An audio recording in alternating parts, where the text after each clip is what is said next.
Nos vamos ahora a nuestro móvil con Jerónimo Mura. Vamos a tratar el tema de, otro debate que atraviesa el escenario electoral tiene que ver con la justicia y la calidad institucional de la justicia. Muy buenas tardes, Jerónimo. Hola Luciana, buenas tardes. Bueno, y a propósito de esto que vos planteabas, podemos hablar también de lo que fue el discurso del titular de la Corte Suprema. Hablamos del doctor Carlos Rosenkrantz, que hoy criticó muy duramente a los jueces que no dejan a un lado sus convicciones políticas y hizo este pedido especial también a aquellos dirigentes políticos que de alguna forma dejaron entrever en los últimos días que su opinión era la de eliminar el Poder Judicial. Bueno, vamos a hablar de esto aquí junto al doctor Gil Domínguez, a quien tengo a mi lado. Doctor, bueno, muchas gracias por acercarse. Bueno, ¿cuál es su análisis con respecto a esto, a lo que dijo el doctor Rosenkrantz y a la situación que se vive hoy por hoy en el Poder Judicial? Respecto a lo que dijo el presidente de la Corte Suprema de Justicia, es compartible, es atinado, pero para que esto fuera coherente en práctica, el doctor Rosenkrantz tendría que dejar de votar automáticamente en todas las causas donde hay intereses gubernamentales a favor del gobierno y demostrar que en alguna causa de estas características aplica la Constitución y los tratados sobre derechos humanos por sobre la necesidad política del gobierno de turno. En el discurso está perfecto, es coherente, pero sería bueno que esto se transfiera a la práctica diaria en la que hace el ejercicio de la magistratura por parte del presidente de la Corte. Luciana, te está escuchando el doctor Andrés Gil Domínguez. Muy buenas tardes, Andrés. Gracias por recibirnos. Bueno, una afirmación importante, la que acabas de hacer. ¿Cuáles son los fallos que te despiertan inquietud en relación a los fallos de Carlos Rosenkrantz? Y desde el 2x1 en adelante, pasando por jubilaciones, pasando por consumidores, siempre ha votado el presidente de la Corte alineado con la voluntad y la necesidad política del gobierno. Por eso, si bien su discurso es coherente, es compartible, sería bueno que lo aplique en su accionar cotidiano, porque de esta manera reforzaría la idea de una Corte independiente, una Corte imparcial. Yo he escuchado en estos últimos días que si el presidente Macri puede reelegir, uno de sus objetivos sería ampliar la Corte Suprema de Justicia. Si la ampliación es para integrar un tribunal que sea federal, que sea pluralista, que respete la cuestión de género, bienvenido, pero si es para buscar una nueva mayoría automática, me parece que retrocedemos o seguimos en el mismo camino de desinstitucionalización que vivimos hace años en relación con el Poder Judicial.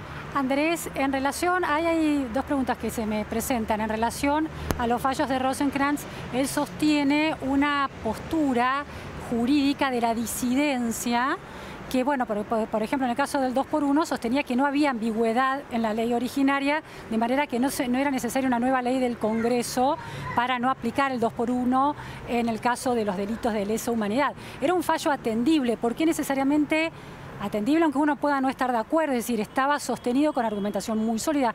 ¿Por qué necesariamente correlacionase ese fallo con una postura pro gobierno?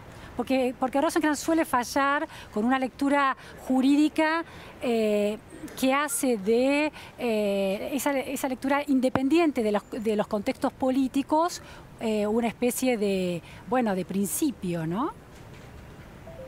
Sí, porque uno, si más allá de la construcción del discurso jurídico en ese fallo y en demás fallos que ha dictado y que ha quedado siempre en minoría, más allá de la construcción que uno puede estar de acuerdo o no puede estar de acuerdo, la cuestión del resultado final es que siempre la construcción de su discurso ha estado en sintonía con la voluntad del gobierno, con las necesidades del gobierno.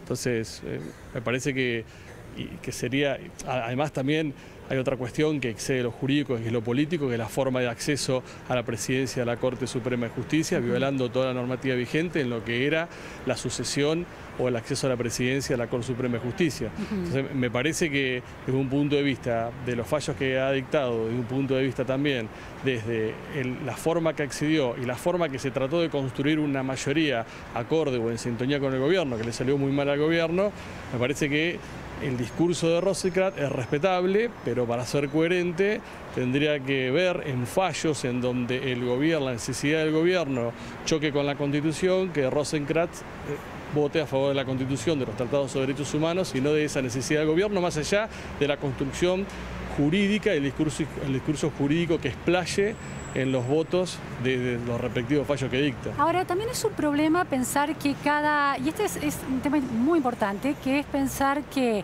los jueces tienen que fallar en contra del gobierno para mostrar su independencia, ¿no? Si están de acuerdo con una postura, por más que coincida con el gobierno, nos metemos en un lío también ahí, ¿no?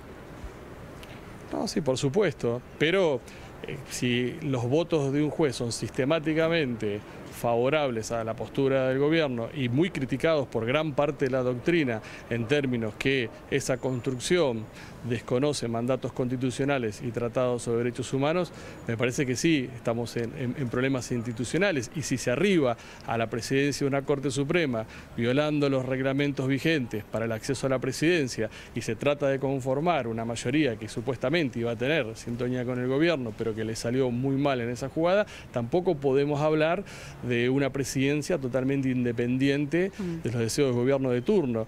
Y me parece que seguimos cayendo, como en otros momentos de nuestra historia, en una situación de falta de institucionalidad en las relaciones con el Poder Judicial. Por eso el discurso de Rosenkrantz es muy respetable, yo lo comparto y es loable. Lo que pasa que después, en términos de políticos y en términos jurídicos políticos, no se condice con la realidad. Ojalá exista en algún momento armonía y sintonía entre ambas esferas.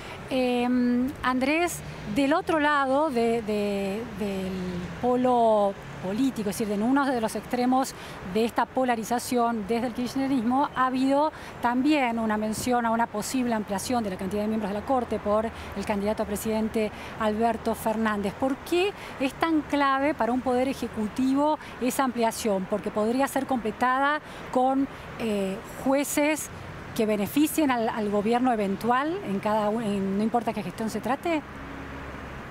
Sí, porque la actual Corte Suprema de Justicia es una Corte independiente que tiene su propia agenda y que la desarrolla más allá de la voluntad del Poder Ejecutivo actual. Entonces me parece que si este Ejecutivo renueva y si hay un nuevo Ejecutivo que llega al poder, ambos quieren ampliar la Corte Suprema de Justicia para volver a la vieja idea de una mayoría automática. Yo coincido que la Corte Suprema se tiene que ampliar, que tiene que ir a 9 o 11 miembros, pero la idea de ampliación no es para tener una mayoría que sea afín a un determinado gobierno, sino para generar una Corte que sea más amplia en términos de circulación de sentidos argumentales, más plural, más federal, que resguarde y garantice la perspectiva de género, que resguarde y garantice el derecho de las minorías. Entonces, cuanto más amplia sea, mayor posibilidades hay que se puedan designar hombres y mujeres que de alguna manera representen esta diversidad. Pero si la idea es volver nuevamente a ampliar la Corte para tener una mayoría automática o en sintonía con el gobierno, que hasta ahora parece ser la voluntad de ambos ejecutivos cuando plantean la ampliación de la Corte. Andrés, ¿qué te parece esta idea del candidato Fernández, Alberto Fernández me refiero, de una ley de revisión de las sentencias en aquellas causas donde él considera que no hay políticos presos, sino presos políticos? No, eso creo que fue la idea plasmada por Zaffaroni en estos días. Me parece que no tiene ningún tipo de asidero ni constitucional ni convencional, que choca contra el artículo 16 de la Constitución, que establece el principio de igualdad ante la ley y prohíbe todo tipo de fuero personal y que en realidad no puede tener ningún tipo de andamiaje porque ningún instituto que pueda pensarse en términos de sancionar una ley especial que solamente posibilite la revisión de ciertos casos, porque por más que exista la arbitrariedad más grande que uno se puede imaginar, existen ya en nuestro ordenamiento recursos de apelación, de casación, un recurso extraordinario ante la Corte, jurisprudencia de la Corte Suprema de Justicia, en donde cuando hay arbitrariedades se dejan sin efectos los fallos, y de hecho la Corte Suprema de Justicia está en este momento revisando un recurso de queja que planteó la defensa de la expresidenta en términos de que se ha violado su garantía de defensa de juicio en el juicio que actualmente se está llevando a cabo. Entonces,